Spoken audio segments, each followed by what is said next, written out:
Saat bangun subuh, kulihat Saga sudah tidak ada di sebelahku. Hanya ada Jali. Kemungkinan dia pergi ketika Jali hendak tidur di situ. Pagi itu pun beraktivitas seperti biasa. Tak lama datanglah Oku dan bilang makasih, karena malam itu sudah menyelamatkan dia. Aku pun hanya tersenyum dan bilang, sama-sama. Pagi itu dia sepertinya masih terlihat kurang fit, tapi masih tetap untuk berangkat bekerja. Ketika hari sudah agak siangan, aku pun pergi ke pondok bule untuk cari makanan. Sesampainya di situ, bule sepertinya sudah ingin menghujamku dengan ribuan pertanyaan yang ada di benaknya. Kami pun makan peye buatan bule sambil ngobrolin kejadian tadi malam. Aku menceritakan apa yang terjadi dan siapa sebenarnya Sri, sama seperti apa yang diceritakan Datu Lubai waktu itu. Dan bule akhirnya tahu kisah sebenarnya dari misteri Lundang berhantu yang sempat memakan korban itu.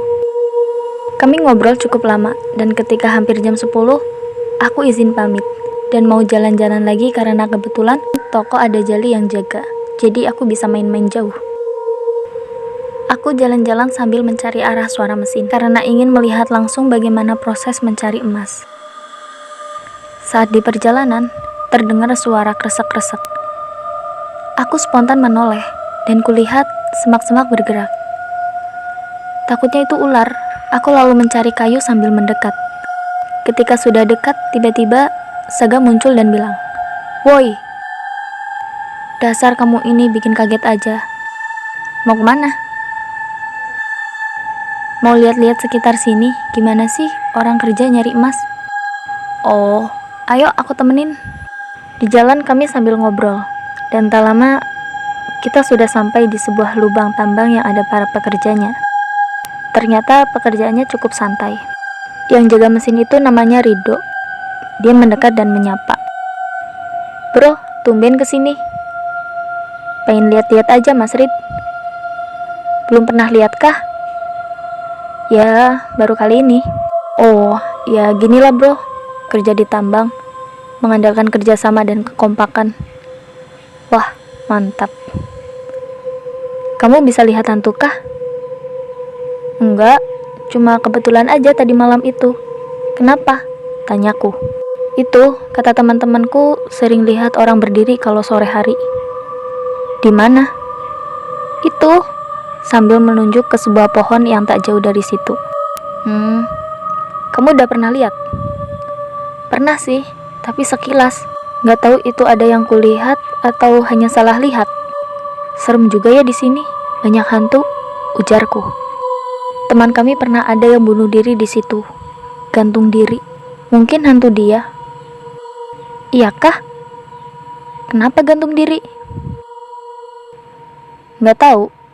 Kejadiannya sekitar 4 bulan lalu. Sore itu dia teleponan sama keluarga di Jawa, jadi sendirian di sini. Kami yang muda-muda pada pulang. Tapi sampai malam dia nggak pulang-pulang. Kami khawatir dan nyusul ke lokasi. Dan dia sudah ditemukan dalam keadaan bergantung. Mungkin ada masalah keluarga." "Ngeri juga ya." "Kalau bisa, bantuin lah bro. Nanti kamu coba ke sana, lihat-lihat apa bener dia jadi hantu." "Hah? Maksudnya aku jadi umpan hantu?" "Iya nggak gitu. Maksudku, kamu coba liatin. Kali aja ada hantu dia beneran." "Udah dulu ya, aku mau kerja dulu," ucap Rido. Dia kembali ke tempatnya, dan aku coba mendekati pohon itu. Sesampainya di pohon itu, nggak ada apa-apa sih. Cuma pohon besar yang cukup rindang dan sejuk untuk berteduh. Aku pun duduk di situ untuk istirahat, dan kulihat Mas Rido menatap ke arahku. Tak berselang waktu lama, ada yang menumpuk pundakku. Ketika aku melihat, ternyata Saga lagi. "Ngapain di sini?" tanya Saga. "Cuma pengen berteduh." "Aku temenin ya." "Di sini katanya ada hantu. Beneran?" "Gak ada. Kalau teman aku ada." "Hah? Teman? Maksudnya?" "Iya, teman. Sebentar, aku panggil." Saga memanggil-manggil kata Rom, Rom, Rom. Dan tak lama ada seekor ular kobra berwarna coklat datang. kemudian berubah wujud menjadi seorang anak muda. Kenalin, namanya Romi. Dia pandai banyak bahasa, karena sudah lama tinggal di sini. Dan Rom, ini kenalin teman baru aku. Namanya Zian. Salam kenal, Bang. Ya, salam kenal juga, jawabku sambil tersenyum. Dia ini temanku. Emang suka jahil nakutin para pekerja di sana. Dia sering menampakkan diri di sini dengan bentuk menyeramkan. Oh, kamu ternyata usil banget sih. Namanya juga Jin, Bang. Aku biasa sore sering kesini untuk tidur. Jadi kadang aku kalau terganggu dengan suara mesin mereka, aku takut-takutin. Mereka lari? Enggak. Mereka lebih takut tidak dapat emas daripada hantu. Tapi setidaknya aku seneng, Bang. Jadi bisa tidur nyenyak. Di sini beneran ada orang yang gantung diri ya? Kan kamu sering main di sini. Berarti tahu dong kejadian 4 bulan lalu?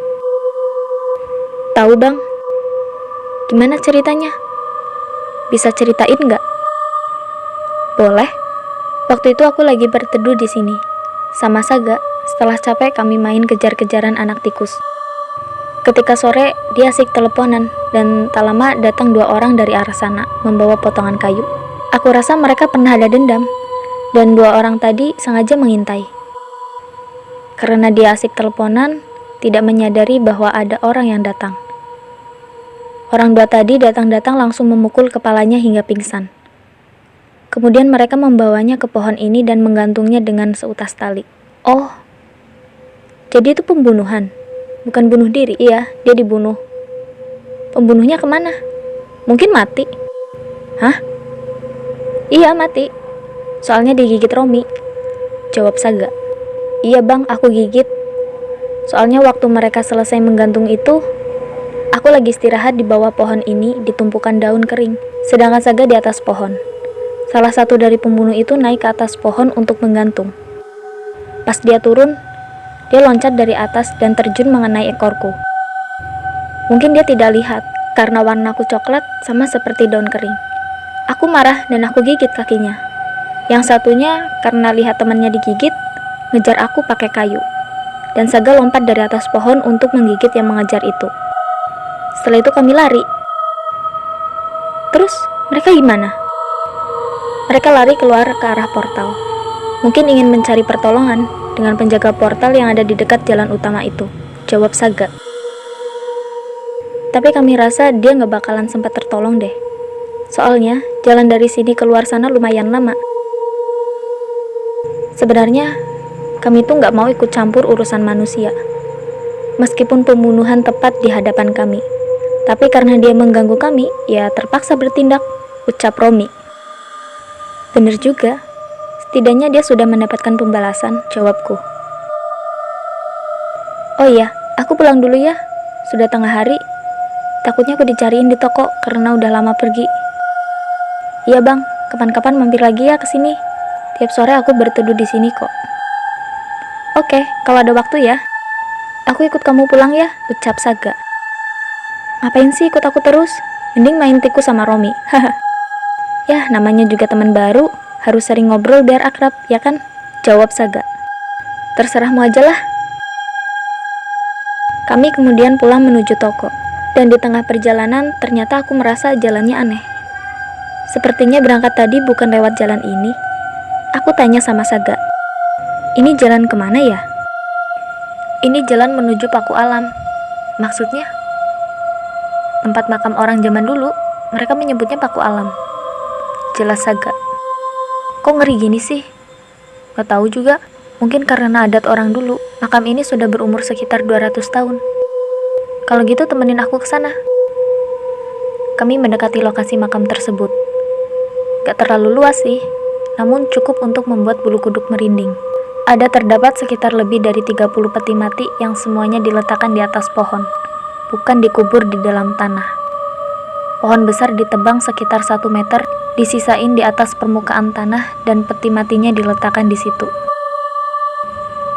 Pulang yuk, ajak Saga. Bentar penasaran aku. Ayolah, di sini hawanya negatif. Aku pernah sekali ke sini, tapi ibuku langsung datang dan ngajak pulang. Kenapa? Katanya yang punya wilayah ini kurang ramah. Mereka dari koloni Kalajengking. Nggak sedikit para pekerja yang kalau nyasar ke sini nggak bisa pulang lagi dan akhirnya menghilang. Ayolah kita pulang aja. Kami lanjut bergegas untuk pulang. Sesampainya di toko, aku ditanyain sama Jali dari mana aja tadi. Sudah hampir jam 1 siang baru pulang. Aku bilang aja, abis lihat-lihat orang kerja, dan tidak sengaja nyasar ke area makam kuno. Jali mendengar itu langsung terkejut. Dia bilang, hati-hati kalau ke situ, itu bekas pemakaman orang suku Dayak zaman dulu yang udah ditinggal penduduk. Konon katanya banyak penambang yang hilang di situ. Jangan kesana lagi. Aku mengiyakan. Hari demi hari sudah kulalui bersama mereka. Tak ada lagi kejadian yang aneh-aneh. Aku punya banyak kenalan dan teman. Ditambah lagi, ada Saga yang semakin akrab denganku. Bahkan hampir setiap malam dia tidur di tempatku. Hampir genap 1 bulan, pamanku datang untuk menjemputku pulang. Karena aku janji cuma 1 bulan aja aku ikut ke lokasi tambang. Sekitar jam 8 pagi ada panggilan di HP Jali. Dan ternyata itu pamanku nyuruh Jali turun untuk mengambil belanjaan yang baru dibawa. Sekitar 1 jam, mereka sudah datang membawa banyak barang perlengkapan alat mesin dan sembako.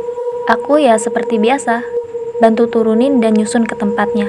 Kemudian datang bule. Kok lama bah nggak kesini? Iya bule, banyak pekerjaan di rumah sana. Jadi baru sempet, sekalian mau bawa ini pulang. Sambil nunjuk aku. Pulang kamu bro? Iya bule. Siapa? Bro. Wah, akrabnya panggilannya. Enggak bah, ini loh. Kan anak-anak di sini pada nggak tahu namanya. Jadi pada manggil Zembro. Jelas bule. Oh gitu. Nanti tengah hari jangan lupa makan bah. Itu ada banyak sayur saya bikin. Gak lama ada suara pasir. Dan ternyata ada ular kobra. Bule yang lihat lebih dulu di tumpukan kayu bakar langsung ngambil sebilah kayu untuk memukul. Pamanku langsung melarang bule supaya jangan ke situ. Bahaya. Kemudian nyuruh Jali aja yang mukul. Pas aku lihat ularnya, ternyata si Saga. Aku dengar suara dia bilang, "Tolongin cuy." Aku langsung narik tangan Jali. "Jangan kak." "Kenapa? Nanti gigit bule pas masak." "Gak bakal gigit. Mana ada kobra gak gigit. Itu mainanku. Itu asli bukan mainan. Maksudnya aku sering main sama ular itu." "Jangan bercanda. Kalau gak percaya sini, aku yang tangkap." Kemudian ku tangkap ular itu, dan ku perlihatkan ke mereka, sambil ku cium kepalanya dan bilang, "Tuh kan gak bahaya, aku udah sering ketemu dia." Kemudian ularnya pun aku lepas keluar dan dia pergi. Aku balik lagi ke dalam dan lanjut makan. Setelah selesai, aku keluar untuk kencing. Cari-cari tempat sepi di pepohonan dan kencing. Gak lama ada suara orang teriak, "Woi, permisi kalau kencing." Pas aku tengok, ternyata Saga yang berjalan mendekat. "Ngapain sih? Usil banget." "Lagian kencing di sini, udah permisi enggak?" "Ya udahlah. Lagian aku lihat-lihat nggak ada penunggunya di sini. Kamu tadi ngapain sih ke dapur? Untung nggak dipukulin." "Gak kuat aku cium aroma masakan bule, jadi pengen lihat." "Lain kali jangan diulangi ya, bahaya itu. Mereka kan nggak tahu kamu. Kalau kamu kenapa-napa gimana?" "Khawatir? Masa bodoh. Dan maaf ya, tadi aku cium kepala kamu. Gak marah kan?" "Enggak kok, enak malah." "Wah, lama-lama kamu jadi gak beres nih." "Oh ya, mau aku ajak jalan-jalan ke pemukiman atas itu nggak? Kamu kan mau pulang, aku dengar tadi. Jadi sebelum pulang, aku ajak kamu menjelajahi daerah sini." "Boleh, aku izin dulu ya, nanti dicariin." Aku balik ke toko dan meminta izin untuk lihat-lihat, dan diizinkan dengan syarat gak boleh lama-lama. Setelah jalan, Saga muncul di sampingku. Kami berjalan menuju pemukiman yang ada di atas. Sesampainya di simpangan jalan, aku bingung mau ambil jalan mana. Dan Saga menyarankan untuk ke Mamuju, karena di situ lebih ramai orangnya dan ada sebuah lapangan bola. Ketika kami berjalan tak jauh dari simpangan, Saga tiba-tiba menarik tanganku, mengisyaratkan untuk berhenti. "Ada apa? Mau nyapa temen dulu?" "Di mana?" Itu, ayo kita masuk ke situ. Dia mengajakku ke sebuah pohon besar. Di bawahnya ada sebuah rumah kecil. Isinya banyak buah dan roti serta snack. Mungkin sesajen. Tak jauh dari situ ada sebuah sumur tua yang dikelilingi kain kuning dan duduklah seorang wanita cantik dengan badan setengah ular. Dia. Saga, tumben main kesini. Iya, ini aku ajak temanku. Kenalin, namanya Zian. Dia manusia. Jangan digoda ya. Dan ini dia Kumalasari, penunggu sumur tua ini. Hai, sapaku sambil senyum. Hai juga. Kamu mau minta permintaan apa di sini? Nomor togel, kebal, atau kesaktian? Hah? Aku keheranan. Kan udah aku bilang dia temanku. Aku ngajak dia mau ke desa sebelah. Kebetulan lewat sini, jadi mampir sekalian kenalin dia. Jangan macem-macem dong, bikin malu aku aja. Oh, maaf, kebiasaan. Kebiasaan? Maksudnya gimana sih? Tanyaku. Ini, dia di sini emak suka ngerjain manusia. Dulu ada seorang dukun dari suku Jawa. Betapa di sini dan bertemu dia. Karena melihat badannya setengah ular, maka langsung mengira dia anak buah Nyi Blorong dan langsung memberinya sesajen, jelas Saga. Emang Nyi Blorong beneran ada? Tanyaku. Mana aku tahu. Terus misalkan ada, apa kamu gak takut dia bakal marahin kamu karena berpura-pura jadi orang dia? Gak mungkin sih. Lagian dia di Pulau Jawa, ngapain jauh-jauh ke sini untuk hal yang sepele ini? Bener juga sih. Aku ngobrol sambil lihat-lihat sesajen yang ada di situ, dan buahnya terlihat masih segar. Ini kamu makan? Enggak, mana mungkin bangsa kami makan sejenis itu. Terus, kenapa ini terlihat baru? Kan gak mungkin diganti baru kalau yang lama gak dimakan, tanyaku. Oh itu, biasalah. Di sini kan hutan, banyak musang, tupai, monyet, dan sejenisnya. Ya, suka makan buah. Mereka yang ambil. Kalau kamu mau, ambil aja. Itu masih baru, pagi tadi diganti. Wah, beneran? Makasih ya, baik banget. Anggap aja hadiah perkenalan. Sementara dia dan Saga ngobrol, aku asik makan beberapa buah dari sesajen itu. Tak lama kemudian, ada seseorang yang menegurku. Hei, sedang apa di situ? Maaf bang, tadi jalan-jalan gak sengaja nemu buah, jadi aku makan. Hati-hati, katulahan, itu sesajen. Nanti penunggunya marah. Kamu orang mana? Baru ya? Iya bang, aku anak baru di situ. Nunjuk ke lokasi bawah. Mau naik ke atas melihat desa di sana? Sebaiknya jangan. Sekarang lagi ada konflik di sana. Itu warga saling serang. Tawuran. Iya, desa sebelah yang nyerang gara-gara orang desa kami berebut lahan tambang. Sebagian orang sudah pada kabur menyelamatkan diri. Sebaiknya kamu jangan ke sana. Aku juga mau cari tempat aman dulu. Oh, makasih bang. Kalau gitu, aku nggak jadi. Aku pun ajak Saga balik, dan Saga pamitan sama dia. Dia bilang, sering-sering kesini, biar aku ada teman ngobrol. Jangan lupa ajak teman manusiamu itu. Dia enak diajak ngobrol orangnya. Setelah sampai di toko, ternyata ada abang tadi mampir di toko. Sepertinya membeli rokok dan minuman dingin. Terlihat dia sedang ngobrol dengan pamanku dan Jali. Mungkin dia menceritakan kejadian tawuran itu. Ketika aku mendekat, dia menatap ke arahku dan langsung bilang, "Wah, parah bos. Ini anak tadi di sumur keramat makan buah sesajen." Pamanku cuma ketawa. Maklum aja, dia baru pernah diajak ke hutan, jadi masih belum tahu masalah sesajen. Mereka pun sepertinya lanjut ngobrol. Tak terasa sekitar 2 jam berlalu. Ada orang lari-lari dengan kepala penuh darah. Dengan nafas ngos-ngosan, dia cerita tentang kejadian di atas yang sangat kacau. Banyak korban berjatuhan. Mendengar berita itu, pamanku berinisiatif untuk menelepon polisi. Tak lama, sekitar 1,5 jam, datang beberapa buah motor yang diisi 2 polisi setiap satu motor. Jumlahnya cukup banyak. Motor mereka parkir di tempat pembakaran karena di situ area lingainya cukup luas. Kami dan para polisi ikut naik ke atas untuk melihat keadaan. Sesampainya di sana, banyak yang tergeletak di tanah, terutama di lapangan bola, tempat awal mereka taburan. Para polisi mengamankan yang masih saling lempar dan sebagian melakukan evakuasi terhadap yang meninggal dan luka. Melihat kejadian itu, aku jadi ngeri. Untuk cerita ini, tidak usah berpanjang lebar, sebab aku hanya sebentar saja menyaksikan. Malam pun tiba. Aku berpamitan dengan teman-teman pekerja tambang, karena besok aku sudah harus pulang. Mereka banyak yang menyayangkan. "Yah, kok pulang? Padahal baru sebentar di sini." Tapi ya gimana lagi, aku pun juga sebenarnya sangat merasa nyaman dengan mereka, terutama bule, yang selalu baik kepada kami. Malam itu kami ngobrol seperti biasa sambil nonton TV, dan tak terasa waktu sudah menunjukkan pukul 10 malam. Aku pun pamit dan sambil minta maaf kalau ada salah, dan sangat berterima kasih karena udah baik kepadaku selama ini.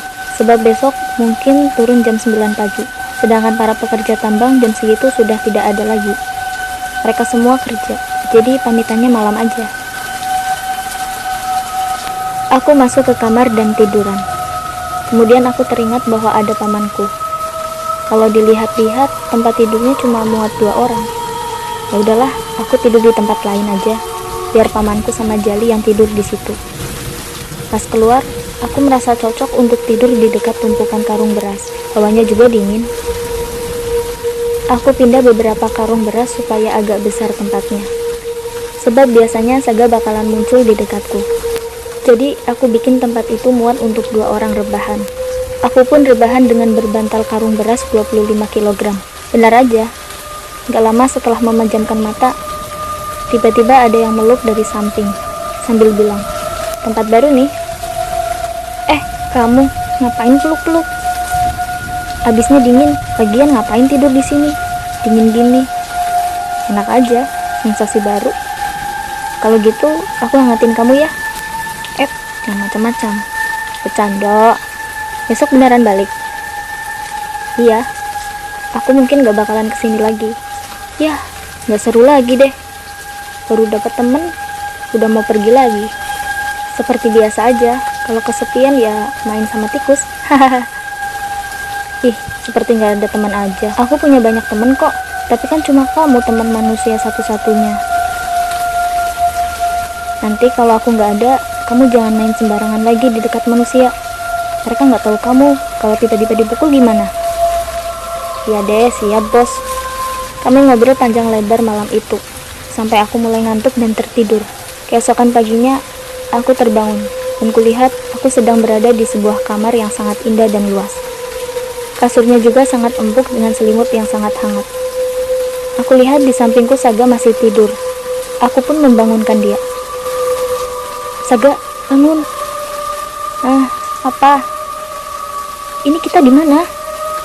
"Oh, ini di rumahku. Kamu sedang ada di kamarku. Bukannya tadi malam kita tidur di tumpukan beras?" "Iya, sekitar jam 2 itu kamu peluk aku dengan erat." "Hah? Aku meluk kamu?" "Iya, kelihatannya kamu kedinginan. Jadi aku bawa kamu ke sini. Makanya tadi malam aku nawarin mau ngehangatin kamu, tapi kamunya malah marah." "Ya kan aku nggak tahu kalau maksud kamu hangat itu tempat sehangat ini. Aku kira kamu mau ngapain aku. Kalau kamu mau, sekalian sini." "Nah kan, mulai lagi." Iya, maaf bercanda." "Pulang yuk, nanti aku dicariin." "Ya udah, pejamkan matamu," perintah Saga. Saat aku membuka mata, kami berada di samping toko, dan terdengar Jali memanggil-manggil namaku. "Apa kak? Kemana? Kok dipanggil nggak jawab?" "Itu tadi aku lari pagi sebentar keliling seputar sini." "Oh, aku kira tidur di tempat lain." "Hah? Maksudnya?" "Aku takut dia tahu." "Ya kali aja tidur di tenda TV." "Oh, enggak kok." "Ya udah, itu berkemas dulu. Nanti kalau para pekerja udah setor emas semua, langsung turun sama paman." Aku kemudian berkemas pakaian dan tiba-tiba teringat dengan Datuk Lubai, penunggu pohon pinus berlumut. Aku mau ke sana, tapi takutnya tidak sempat. Jadi aku urungkan niatku untuk berpamitan. pagi itu ada perasaan yang sulit untuk diungkapkan dengan kata-kata. Karena harus berpisah dengan mereka, orang-orang yang sudah mulai akrab denganku, terutama bule. Tempat yang awalnya aku anggap hanya sebuah hutan yang sepi, dalam beberapa hari terasa hangat bersahabat. Namun setiap pertemuan pasti akan ada perpisahan. Siap gak siap, harus menerima ketika saat itu telah datang. Singkat cerita, aku pun di hari itu pulang dengan membawa sejuta kerinduan, yang mungkin tidak dapat terobati, karena aku tidak pernah lagi kembali ke sini. Sampai saat ini, aku masih merindukan mereka. Semoga mereka di sana baik-baik aja keadaannya dan semakin sukses.